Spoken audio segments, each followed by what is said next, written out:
আচ্ছা, আমরা অনেক সময় বলি না যে যদি তুমি পরিশ্রম করো তাহলে তুমি সফল হবে, না হয় নাই, না হলে না।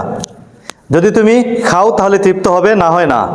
যদি তুমি আমার সাথে সাক্ষাৎ করো তাহলে আমি তোমাকে বুঝাবো, না হলে না। এই যে না হলে না, এই কথার মানে কি? মানে যদি না আসো তাহলে না, মানে তাহলে আমি তোমাকে বুঝাবো না। যদি তুমি পরিশ্রম করো তাহলে সফল হবে, না হয় না। না হয় না মানে কি? যদি পরিশ্রম না করো তাহলে সফল হবে না। এই যে আমরা সংক্ষেপে কথাটা বললাম, না হয় না, যদি পরিশ্রম করো তাহলে সফল হবে, না হলে না। এই কথাটাকে তুমি আরবিতে সংক্ষেপে কিভাবে বলবেন? দেখেন, ইন তাজতাহিদ তানজাহ, যদি তুমি পরিশ্রম করো তাহলে সফল হবে, না হয় না ওয়াইন লা। এই ওয়াইন লাকে আমরা একসাথে লিখব, ওয়াইল্লা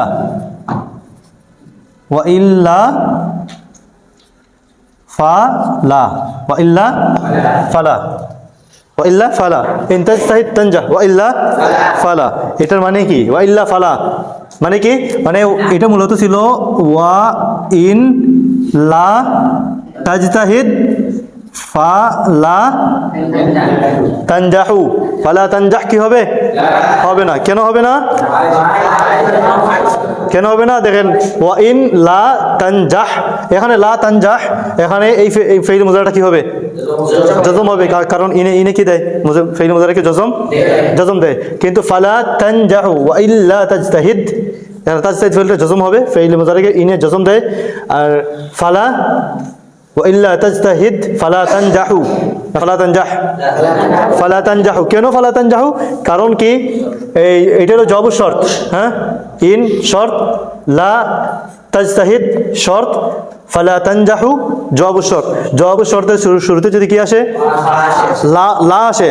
জবাব শর্তের শুরুতে যদি ফা আমরা বাদ দেই, ইল্লা তাজতাহিদ লা তানজাহু, লা তানজাহ।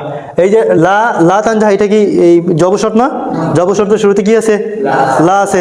জবাব শর্তের শুরুতে যদি লা আসে তাহলে একটা ফা লাগাতে ফা যুক্ত হয়। আর ফা যখন যুক্ত হয় তখন আর এই পরের ফেলটা কি হয় না? জজম হয় না। তখন ফালা তানজাহ বলা যাবে না, তখন বলতে হবে ফালা তানজাহু। ঠিক আছে? এই যে ওয়াইল্লা তাজতাহিদ ফালা তানজাহু, এই যে আমরা এখানে কি হযফ করলাম দেখেন, ওয়াইল্লা তাজতাহিদ, এই তাজতাহিদ ফাইলটাকে হযফ করলাম, ফালা তানজাহু এই তানজাহু ফাইলটাকে আমরা হযফ করে দিলাম। এই ফাইলটাকে হযফ করে দিয়ে শুধুমাত্র আমরা রাখলাম কি? ওয়াইল্লা, এতটুকু রাখলাম। আর জওয়াবের ফা এবং ফাইল মুজারের শুরুতে যে লা ছিল, এই লাটারে আমরা রাখলাম, বললাম ওয়াইল্লা ফালা। এইভাবে তুমি এখনো বলতে পারো, ইন তুহাফিজু আলা সালাতি তাফুজু ওয়াইল্লা ফালা। ওয়াইল্লা ফালা এখানে মানে কি? ওয়াইল্লা তুহাফিজু ফালা, ফালা তাফুজু হবে নাকি ফালা তাফুজুনা? ফালা তাফুজুনা। তখন আর নুনুল এরাবি কি পড়বে না? তখন আর নুনুল এরাবি পড়বে না। কেন পড়বে না? কারণ ফা আসার কারণে আর পরের ফেল কি হবে না? জজম মজজুম হবে না। এই বাক্যটা বলেন, ইন ইউতি'ল মুসলিমু রাব্বাহু ইয়ারদা আনহু ওয়াইল্লা ফালা। ওয়াইল্লা ফালা মানে কি? ওয়াইল্লা ইউতি' রাব্বাহু। এখানে কি ওয়াইল্লা ইউতি'উ আর হবে না? কারণ এখানে তো জজম হবে। এই লা ইউতি', এটা তো কি না? জওয়াবের লা না, এটা কি জওয়াব? এটা তো শর্ত, প্রথম ফেলটা তো শর্ত। ওয়াইল্লা ইউতি' রাব্বাহু ফালা ইয়ারদা আনহু। তখন ফালা ইয়ারদা হবে না, ফালা ইয়ারদা আনহু। তখন হরফ ইল্লা কি পড়বে? কারণ ফা আসার জবাবের শুরুতে ফা আইছে। কেন? জবাবের শুরুতে কি আছে? লা আছে। ফালা ইয়ারদা, লা আছে জবাবের শুরুতে। জবাবের শুরুতে যদি লা আসে তাহলে ফা আসে। ফা আসলে আর পরের ফেল কি হয় না? জজম হয় না। জজম না হলে হরফুল ইল্লা তো পড়বে না। তখন বলতে হবে ফালা ইয়ারদা ওয়াইল্লা ফালা মানে কি? এখানে ওয়াইল্লা ইউতি' রাব্বাহু ফালা ইয়ারদা আনহু।